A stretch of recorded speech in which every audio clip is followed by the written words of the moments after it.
Welcome to Leading with Purpose, the podcast that's dedicated to helping you become the leader you aspire to be.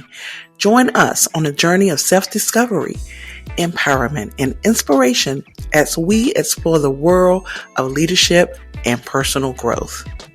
In each episode, we will explore the art and science of effective leadership, bringing you insights, stories, and strategies from experts and thought leaders across various industries.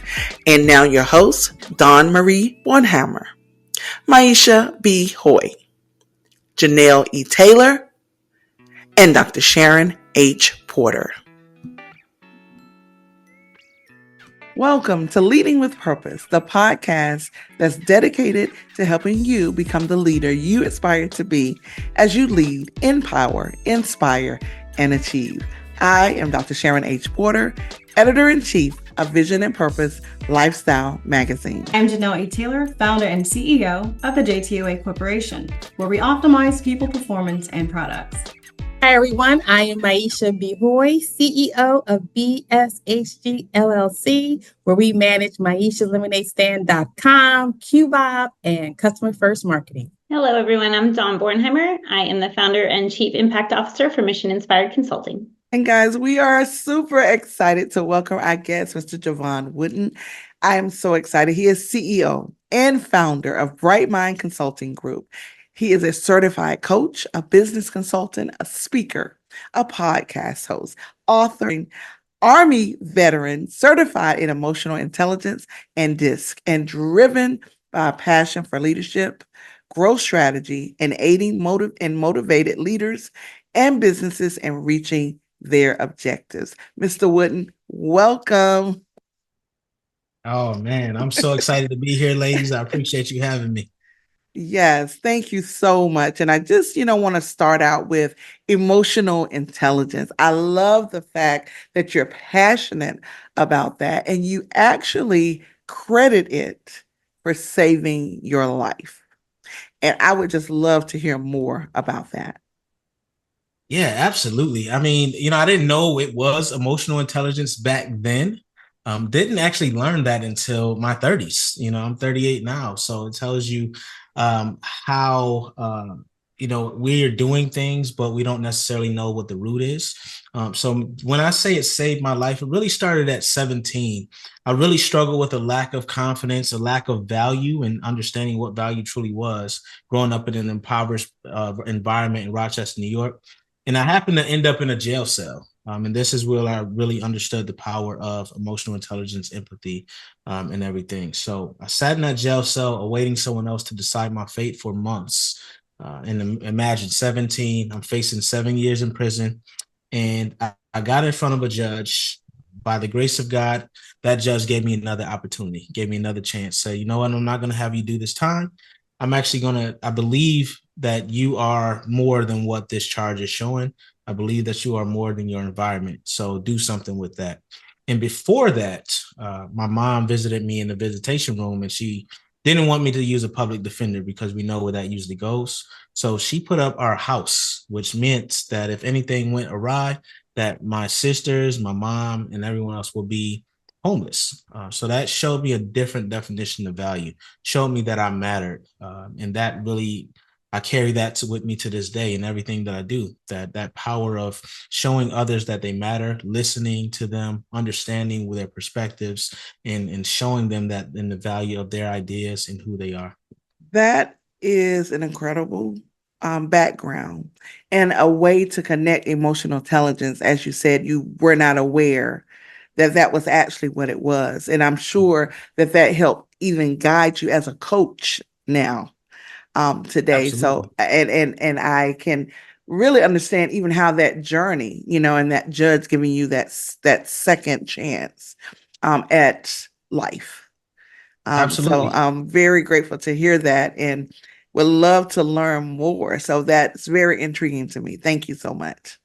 Yeah, my pleasure. A little bit more on that is, I joined the military at 22. And that journey really started, as I said, 17 was my catalyst for wanting to be better and make an impact on this world in a positive way. And before the military, that little gap there. I was working 2 full-time jobs, just trying to figure it out. And then there was another point where someone who was moonlighting, he was actually an Army recruiter.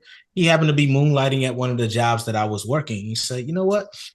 I see something in you. I see brightness, like you're bubbly, like people tend to gravitate towards your personality. I think you'd be great in the military because I see strength. So I was like, you know what, that was Saturday. That Monday, I was in, in the military recruitment station taking that ASVAB test. And the military showed me another aspect of that. Because when you're in a neighborhood and you don't really leave that neighborhood, you only know those who are in a similar situation, right? So the military showed me the power of diverse thinking, inclusive ideas, and that drove innovation, that drove safety. They drove so many different aspects of what I use, not only to coach, but also lead this organization called BrightMind Consulting Group today. I love it. Thank you for that. Jevon Wooden, I want to thank you for your service, sir, to our country. And I also want to congratulate you and just say congratulations to BrightMind Consulting Group on your recognition as an Inc. Magazine B2B Power Partner in 2023. You know, congratulations. It's really admirable because, you know, many of us, we go to these networking events and we want to master that connection and partnerships. And just what you said, you key in on those opportunities. Where can I find value? Where can I add value? What are the connections that matter? Jevon, can you share with our audience the key components of what you believe build a strong, impactful partnership? And how can leaders ensure that these relationships are mutually beneficial and sustainable? Absolutely. First and foremost, thank you for the congratulations. I really appreciate that, Janelle.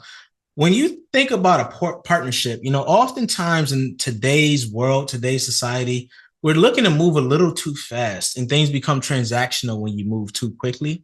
So we got to remember that there's a human on the other side of business. So we have to look to establish a relationship.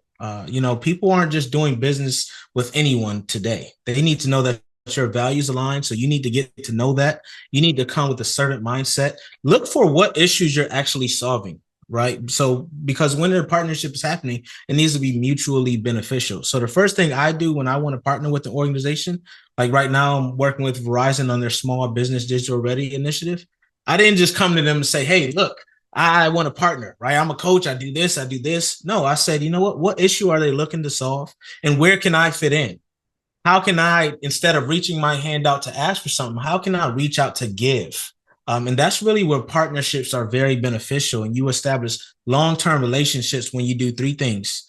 You communicate, you find ways to collaborate, and then you find ways to convey, right? So you have to communicate with them constantly, establishing that relationship, making sure that you're not just dropping off and then coming back when you're asking for something. You have to collaborate, making sure that what you're doing is mutually beneficial, finding ways to boost one another. And then you convey the message, right? How does their message align with your message? And then how you can combine that to be a force multiplier and amplify one another. Wow. The key sounds like it's a common denominator of that servant leadership. How can I show up and show out, be intentional and purposeful? This is why I love this podcast, because every time we come to that conclusion, being intentional. I love the 3 nuggets that you provided our audience tonight, Jevon. Thank you so much. Thank you, Janelle. All right, Jevon, thank you for your service. I think we're all going to say that. I mean, that's just something admirable about people who give up their potential lives for the country. Also want to say, go Eagles, because I'm a Philadelphia girl. Thank you, Maisha. Fly, Eagles, fly. Fly, Eagles, fly. So I'm always curious about when your leadership journey started, the moment that you realized that you were someone that people would follow. You know what? I actually look back initially when I started this work, I looked at leadership like most of us do as a title or role. But then I looked back on my life and I said, you know what? I've been a leader this whole time. I just did not know that I was a leader, because a leader, John Maxwell said it best, is influence, right? And when you're a leader, you look to develop other leaders. So I didn't realize it till the military, till they gave me the role of non-commissioned officer and said, hey, you're in charge of making sure you develop these other soldiers. But before that, I had my friends, right? I had my family. I had others who looked at what I was doing, who said, and I was in charge of making sure that I was a great representation for them. So we also, all of us who are listening and into this podcast, have to realize that someone is watching. You are influencing someone in some way. And it doesn't matter what your title is right now, doesn't matter what role you're put into place, you're leading. So you have to make sure that you act in that manner. So what I want to tell people when it comes to leadership is think about the consequences of that action, right? Because it's a domino impact. So if we do something today, our future self, one, is impacted by that, but also there's other people who that decision can impact in what ways. So you have to look at, is this the impact I want to make when I cause this ripple effect, so to speak? I always wish my son was listening. I would have to send him these YouTube or our podcast afterwards, because as a mom, every decision that I make impacted him in some kind of way. So I get what you're saying, and I won't say that I wasn't a leader before, but when I became a mother, it kicked in how much we had to lead. Absolutely. I appreciate your answer. And salute to all mothers, by the way, because mothers have such an important role in this world. And there's no way that we can give you the recognition that you deserve. I agree. So you touched on communication a little bit earlier, and I actually caught one of your podcast episodes with a friend of mine, Brendan, the founder of Master Talk. And so I would love for you to just share a little bit about expanding your thoughts around the importance of communication in leadership and in life in general. Absolutely. And thank you for that question, Dawn. So communication it's really a struggle today because we rely so much on tech and devices that we forget about the human aspect, which we have to lean in on emotions. And emotions gets a bad rap. So that means so many people are inauthentic in their way that they communicate, right? They're filtering themselves, or they're just not conveying it properly, not thinking about the person on the other end. So when I think about empathetic communication, I think about placing an interrupt between what you say and do, right, and how it comes out. So a lot of us react. Say, for instance, we're in a heated debate, right? Conversation, hopefully, but sometimes it turns into an argument. So we have to place an interrupt between our thoughts and our actions and how we respond, not react. So there's a principle called nonviolent communication, and I forget who comes up with it, but it's really about looking at it from the other person's standpoint, because if we say something, we do something, we often can't take it back. So we need to make sure we place a pause in everything that we do. Think about it, right? And then if you don't understand what that other person is saying, or you don't agree with it, ask clarifying questions. A question is one of the most powerful tools we can use. And silence is right before that. Because if you're silent, that means you're processing. You don't have to say something immediately after someone else does or say something. So place that interrupt, take a beat, and then ask a question to say, if I'm understanding this, like, this is what you're saying, right? That mirroring technique when it comes to communication is amazing after that pause, because you're getting to understand it. It's called actively listening. You're not listening to respond, you're listening to understand. Once you understand, then you can kind of put in your perspective, right? But I'm of the mind that the coaching conversation is the best conversation we can have. Understand where that person's perspective is coming from, and instead of using accusatory or attacking language, saying that their idea is stupid or what they're saying doesn't make sense or any of this stuff, we can come from a place of saying, you know what, here's what I think, tell me what you think about this, right? How do you feel if, we look at it from this standpoint? Just put it in that language, and it softens that. People don't get defensive if you come from that perspective. Because what happens if one person gets defensive, they come off and they're trying to talk over the other person, and they just start attacking, and then it's lost. So if we ever get to that point when we're communicating, once someone gets to the point where they're now defensive or they're no longer truly listening, we also have to know how to say, you know what, let's put a pause on this. It seems like we're not getting anywhere, right? We're agreeing to disagree, and it sounds like we're both raising our voices or we're talking over one another. Can we take a pause in that, right? There's nothing wrong with being able to say, you know what, we need a break here. It's not going anywhere. So people need to learn those skills again, so that we can start having conversations. And it's not just via text, it's not just via email, but we have human connections. And that's going to develop bonds that we're missing right now. No, you've made a couple of really key points. The emotional regulation, the opportunity to just create that space in between the pause and your reaction or your response. I love how you described, the ways to engage with other humans, especially thinking about that in workplace environments, right? Where we may not always agree, but there's an opportunity for us to learn from one another, stay curious, ask questions. And then, even in the coaching environment, really offering people the opportunity to invite them to share your perspective, but make sure you fully understand theirs first, before trying to potentially shift their perspective or introduce new ideas. So thank you so much. That's really important information. My pleasure.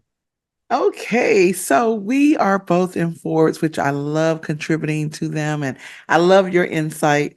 You are always putting out something dynamic. But your latest article was about EQ. It was EQ ROI, if I'm not mistaken, how emotionally intelligent leadership drives engagement and employee well-being. And I thought that was an interesting take. Can you talk just a little bit about the takeaways from that? Because I think when you're talking about driving engagement and employee well-being, because we hear self-care, right? And we think about how our employees are taking care of themselves, because that means that they're more productive in the workplace. And engagement, productivity will increase engagement as well. So can you talk about the takeaways from that article?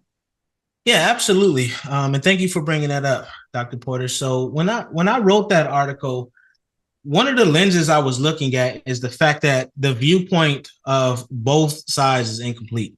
So from the leadership perspective, it's incomplete. And from the bottom up perspective, it's incomplete. So what would it look like if we started looking at it from one another's standpoint?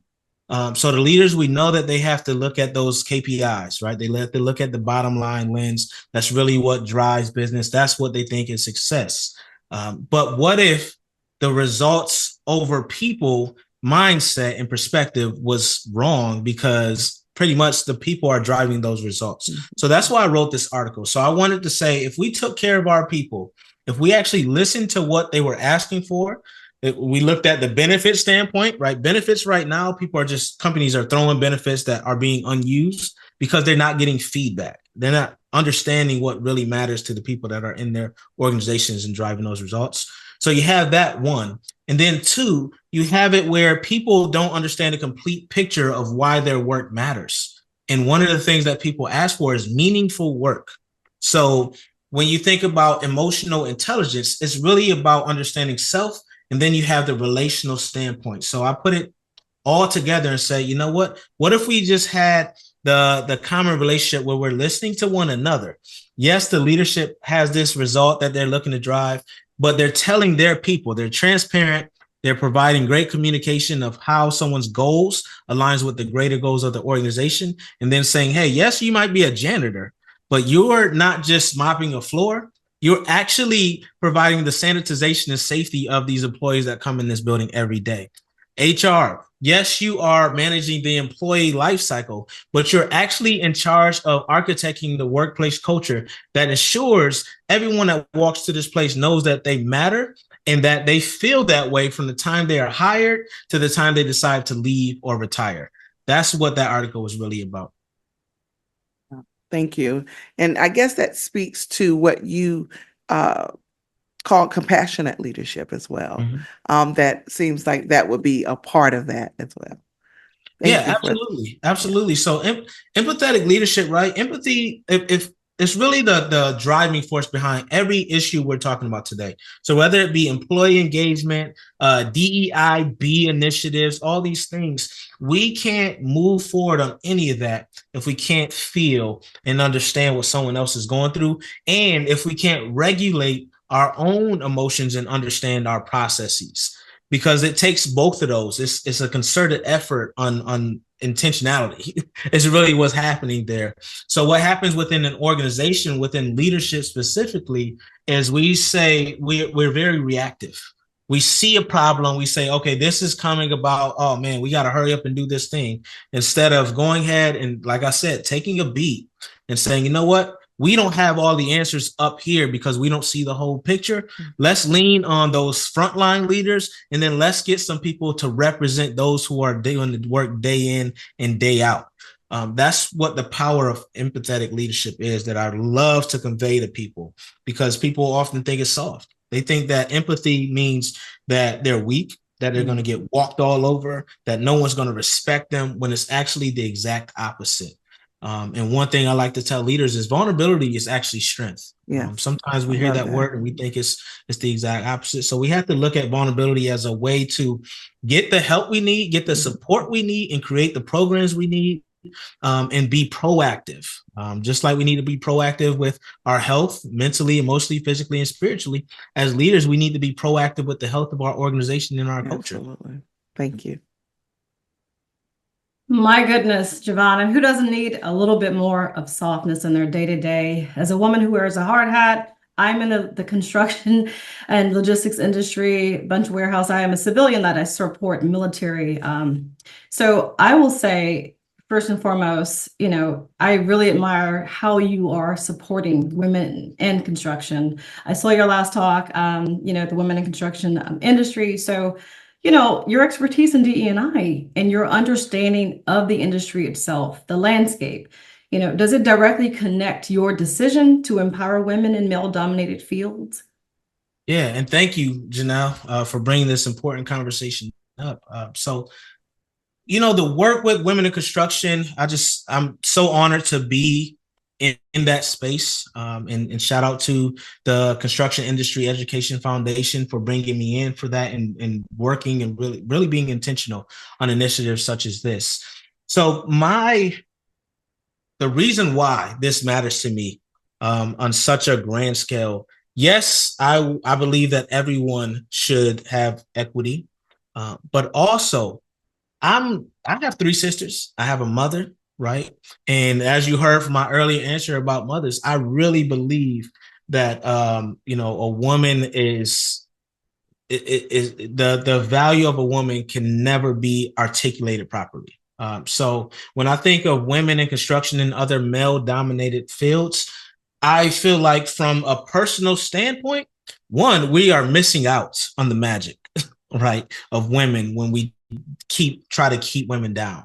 2, from a business standpoint, and I always have to tie it to the business, because again, a lot of leaders who have that old style thinking, they don't understand that the power and inclusivity is immeasurable. The innovation that comes from the inclusivity, the equity, the diversity, the belonging, all these things that we're talking about, $8.8 trillion. I'll just put a number to it, right? 8.8 trillion is the number that Gallup says is being lost globally annually, right?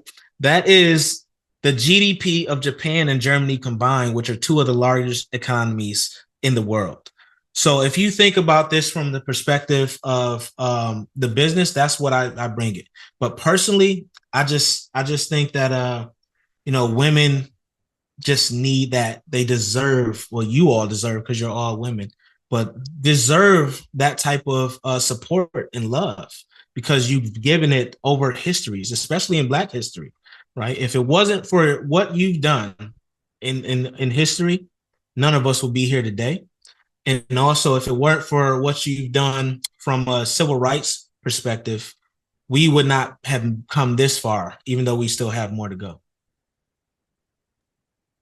Wow, such a tremendous answer. And yes, we do have more to go. And I want to thank you for your continuous influence and your approach to creating more inclusive and equitable opportunities in these sectors, because we've come a long way, but there's definitely more love to give. Thank you so much for your advocacy. Thank you. I just love our conversation with all these wonderful guests. We always learn so much, even though we think we know so much. So for the CEOs and business owners and new entrepreneurs out there that are building teams and they have all these great ideas and they want to grow, how do they know when to contact you? What are some of the issues that you have dealt with that help people know that you're the coach for them? Absolutely. So clarity, first and foremost, because nothing matters if you aren't clear on what you're looking to accomplish, right? So that's one of the big things. Performance. If there's a different performance, so they know that they should be performing at a higher level, you can come to me. We mentioned DEIB, right? Any of those efforts and initiatives. Really, what it all boils down to is cultural transformation. So if you feel like there's something just not quite there, or something that you want to build on, and you want to develop your culture and leaders to be at the level where you can improve performance and profit, leveraging the power of emotional intelligence, then you come to me. But I want to ask, because that's what I'm missing. How do they know that they don't have emotional intelligence? Is there, you said metrics, performance, but how do you know that that's what they're missing? Well, one, to know, you got to listen to your people, right? Again, if you're a leader, you're up there and you see that your people are just leaving, right? You can't retain top talent. You're spending a lot on training and it's not getting you any ROI, right? Your culture, you'll see it. Like as a leader, if you're really paying attention, you will see that your culture is not what you want it to be, right? And the metrics show in wasted dollars, project scope creep, you name it. There's so many engagement, right? Employee happiness. If you have hybrid teams or virtual teams and you see that the communication is ineffective, there's so many signs that tell us that we are not ready. It's just a matter of being open to seeing them. Thank you. Good. We'll look out for that. Thank you. So I want to pivot a little bit and talk about failure and your perspective on overcoming challenges, and what do emerging leaders need to understand about failure and the opportunity it presents? Yes. So success is insulated by failure. That's my perspective. I believe that to innovate, you have to fail. If you're really looking to change something, you've never done it before. Right? So you have to learn from the journey. And that's where we're all missing. We expect this instant success. We expect to just hit it right the first time, but you have to build contingencies. I feel like you have to build space. Like we are very deadline driven in this world. And we're like, that deadline does not include room for hiccups, does not include room for people getting sick, right? All these different things that come up. So we have to make sure that we build that in and say, you know what, this is something new for us, this initiative. So we're going to invest in it. We're going to provide the resources. We're going to put the people behind it. And we're also going to give the room for the people who are actually doing this work, because we are just the ideators. We're the strategy people who don't really know what it takes. We're going to give you room to let us know what it takes. Right? Instead of putting this artificial deadline on you, and then the project scope goes up, and then we have a blown budget and all this other stuff. So that's what I think that needs to be done when it comes from failure from a professional standpoint. From a personal standpoint, again, we need to ensure that we know failure is a part of the journey and that we must embrace it. Failure just teaches us lessons, right? Whether you stop or not, that's on you, for you to decide. But failure is there to teach us a lesson. It's there to tell us, you know what, you didn't have all the information to take the next step. Or, you know what, you had the information, but maybe you were off a couple centimeters. Just like a basketball player. You think about Steph Curry. He's failed more than he succeeded if you think about how many shots he's made. He's at about 38% in his life. 38% is considered the greatest shooter of all time. If we had that perspective in life, then we would accomplish so much more, because we would actually go for it.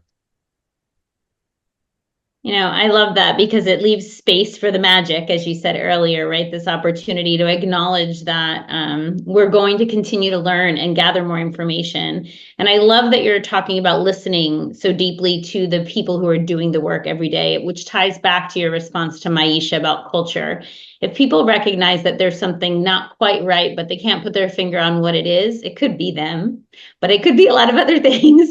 Absolutely. And so just being willing to say, I recognize that there is something that we need to work on here, and then being willing to start somewhere and ideate along the way and continue to evolve and grow earns a lot of respect across a given business and a team. So I really appreciate that response.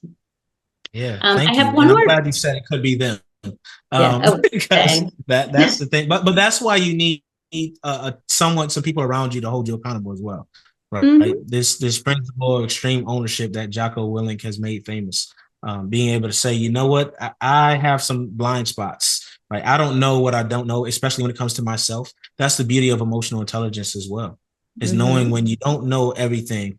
There's something called the Johari window, right? And there's the blind spots in that bottom right quadrant that a lot of us you have no idea that it's there. And the people that are around you every day may not see it, but if you bring in that external force, they may be like, you know what, this is what it is, and the part of this is you. Yeah, and there's power in asking for that level and layer of support and recognizing you don't have it all figured out. So I appreciate that. I do have one more question for you while I have you, and it's in relation to your book that's on pre-order that is on the horizon. 5 Why framework, I believe, is in the Yes, title. yes. I'd love to hear a little bit more about that and how people know that that book might be for them if they can pick up a copy. Yeah, well, thank you so much for even mentioning that, Dawn. You all have definitely done your homework, so thank you for that. So that book was really, it's a product of everything we're talking about today. This concept of emotionally intelligent leadership, right? Which on a lower scale and a more pointed scale, the empathetic leadership. And it's about how you leverage that to know what the next step is in your business. So it could be, for instance, maybe you're not generating as much revenue as you once did, because we're in an interesting time. We're in a time where inflation has damaged a lot of businesses. There's layoffs going on everywhere, and all these other external forces. But what this business does is it looks at it from a perspective of inside out. Right? Because internally, what can we do? We need to focus on the controllables, and the 5 Whys takes you through that action step. So the first why is your yardstick. You know, what is the thing? Why does this thing matter for you? Why does this result matter? And then how do you properly measure success? Because like I said, many leaders know the few key points, right? They know the metric, they know the bottom line, they know to look at a P&L. They have employees as a cost center, which is horrible, right?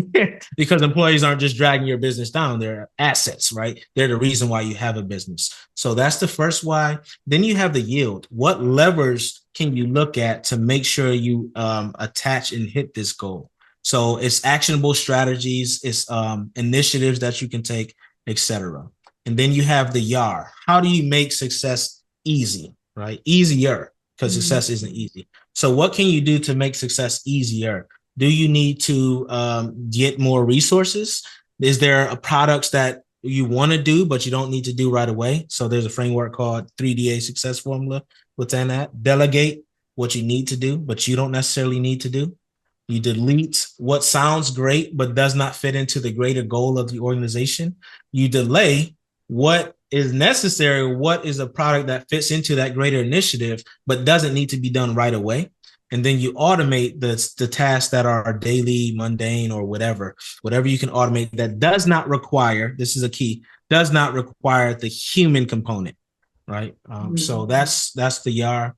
And then the fourth one is yoga, right? When you think of a yogi, you think of strength, you think of sustainability. They're able to hold that position for a long time, and flexibility. So that's how you want your business as well, and your leadership. You want to make sure that you can deal with the adversity and it doesn't break you down, right? You want to make sure that you're sustainable in adversity, which we're seeing a lot of businesses, whether big or small, we're not ready for all the changes that have come COVID on. So you want to build that within your business. And then the fifth why is yearn. How do you get your people and your clients to evangelize how amazing you are? Right. And this is one of the key points, because this is one of the ways you asked earlier, how do you know? If you don't have people evangelizing you and you have horrible Google reviews, no one's talking about what you're doing, then you know you're in trouble, right? So get them to evangelize, empower your employees to share their stories, empower them to speak highly of you, create referral systems, create feedback programs, etc. So that's it in a nutshell, what we cover in that book. I love that it's in a framework. I love the different components. I look forward to reading it. So thank you so much for sharing. Thank you, Dawn. So I can see that leadership and inspiration is in your blood. I also happen to catch a couple of your podcasts, Design Your Life and Business, and it sounds like the 5 whys will fit right into that message. But since we love interviewing guests and we know you interview guests, give us what you get out of talking to all those leaders and business owners and entrepreneurs at the top of their game. Perspective. Like you said earlier, we feel like we know a lot, but you don't know everything. So I get different perspectives and people from all walks of life. And it's just amazing to listen to them. And there are some common themes that have been stated over all of those episodes. So one theme is collaboration. The second theme that I hear all the time is wellness, right? Taking care of yourself. Because if you don't, you won't be around for long to grow the business that you're looking to grow. And then the third thing is humility, right? Making sure that you maintain that humility so you're not burning, the bridges with people who really were supporting you and there for you. But because you got such a big head, you have, completely alienated them. So those are 3 themes that I feel like are always reiterated amongst my podcast guests. Again, perspective is what I get. That's awesome. I started off in the employee engagement career when I first started in marketing in Maryland. So this conversation has been so great for me to go back to my roots and hear how much employees are valued. Appreciate you. Oh, thank you. Wow, wow, wow. What an amazing opportunity tonight for us to hear your perspectives, to hear your insight. We definitely want to thank you for taking the time out to be our guest on Leading with Purpose. And we would love for you to share with our audience your information, how they can contact you, how can they follow you and learn about all the amazing things that you're doing. Yeah, first, this was a great interview. I really appreciate you all. It's very fun. So thanks for having me. Thanks for creating this space and this platform. Very important, everything we're talking about here today. So connect with me, LinkedIn. That's my favorite place to be. Search Jevon Wooden. You'll see a light bulb next to my name. That's me. Don't just connect, but also shoot me a message so I can know and say you found me on this platform. I would greatly appreciate that. Or you can go to my website, jevonwooden.com, and just hit me up, shoot me a message through the contact form or email. I love it. I love it. We have been graced with Mr. Jevon Wooden's presence. And so we want to thank him again and thank you, our wonderful audience. Thank you for joining us again on another episode of Leading with Purpose. Again, I am Dr. Sharon H. Porter. I am Maisha B. Hoy. I'm Janelle E. Taylor. And I'm Dawn Marie Bornheimer. As you navigate your leadership journey, remember that leading with purpose is not just a philosophy, but it is a commitment to making a positive impact. If you enjoyed today's episode, please share it with your network. And don't forget to subscribe so you will never miss an opportunity to explore the intersection of leadership and purpose. Remember, continue to lead, empower, inspire, and achieve. And until next time, lead with passion, lead with a positive intention, and by all means, continue to lead with purpose. Thank you for joining the Leading with Purpose podcast. Please join us every Monday for a new episode.